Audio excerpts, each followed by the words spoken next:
जय हिंद साथियों, मैं हूं आपका अपना गणेश राणा। आप सभी का हमारे यूट्यूब चैनल में स्वागत है। पिछले वीडियो में अपन प्रश्नावली 3.1 के सवालों का हमने सॉल्यूशन बताया है।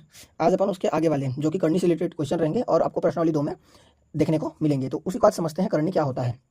जैसे पहला नंबर में आप देख पा रहे हैं, जैसे वर्गमूल में आपका 25 है, ठीक है। तो इसके सामने में यहाँ पर कुछ नहीं लिखा है, तो हम उसको 2 मान करके चलते हैं कि यहाँ पर 2 लिखा हुआ है, ठीक है। तो 2 लिखा हुआ है तो आपको क्या करना है, यहाँ पर मैं करके दिखा रहा हूँ। तो जैसे 25 है और यहाँ पर 25 को आपको क्या करना है, एलसीएम निकालना है। जैसे क्या हो जाएगा, ये ना तो 2 से जाएगा, ना 3 से जाएगा, ना ही 4 से जाएगा, तो डायरेक्ट वो 5 से जाएगा। 5 पंचे 25 और 5 एकम 5। तो इसमें जो आपका उसका गुणनखंड निकला है वो कितना है, 2 का जोड़ी बन के आया है। अब यहाँ पर आप देख सकते हैं कुछ नहीं है, मतलब 2।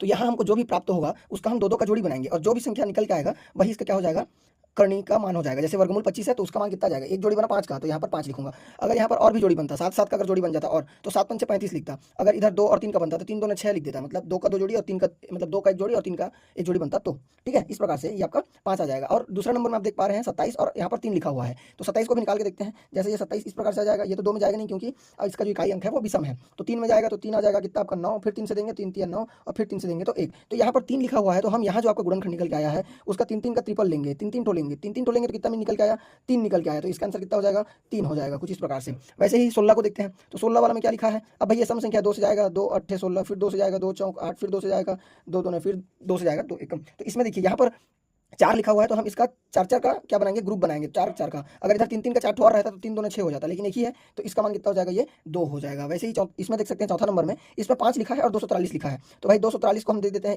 कुछ इस प्रकार से। तो ये कितना जाएगा आपका, 2 से तो जाएगा नहीं क्योंकि विषम है, तो 3 से जाएगा, 3 8 24 और 3 एकम 3, फिर 3 से दे देंगे तो 3 2 6 और बच गया 2 21, तो 3 7 21, फिर 3 से देंगे तो 3 9 27, फिर 3 से देंगे 3 3 9 और फिर 3 से देंगे तो आपका 1। और यहाँ पर आप देख पा रहे हैं ये जो है 5 का आपका ग्रुप बना हुआ है, 5 का, तो इसका आंसर कितना आ जाएगा, 5 आ जाएगा। अगर इधर और 5 का ग्रुप बन जाता तो हम उसको लिख देते, दोनों का आपस में गुणा करके आंसर लिख देते। तो ऐसे ही आपको पहचानने हैं। अब क्वेश्चन में आपको ऐसे पूछेंगे कि दिए हुए करनी वाले जो मान रहेंगे उसमें से आपको या तो बढ़ते हुए क्रम में लिखो या घटते हुए क्रम में। तो इसी में अगर मैं आपको क्वेश्चन बोलूं, प्रश्न बनाऊं कि इसको बढ़ते हुए क्रम में लिखो, तो भाई सबसे पहले छोटा को लेंगे तो क्या आ जाएगा, 4 रहेगा, करनी में आपका 16।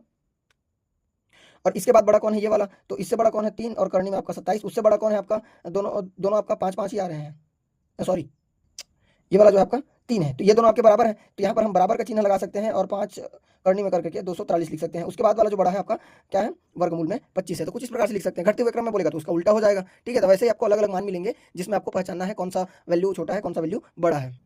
तो ये रहे हमारे इंट्रो की क्लास की कैसे हमको क्वेश्चन को सॉल्व करना है, क्या करना है उसमें, ठीक है। नेक्स्ट वीडियो में अपन आप लोगों के लिए लेकर आएंगे कि प्रश्नवाली के सवालों को किस प्रकार से सॉल्व करना है। चलिए ठीक है, फिर आज क्लास यहीं तक, मिलते हैं अपने नेक्स्ट वीडियो में, तब तक के लिए जय हिंद।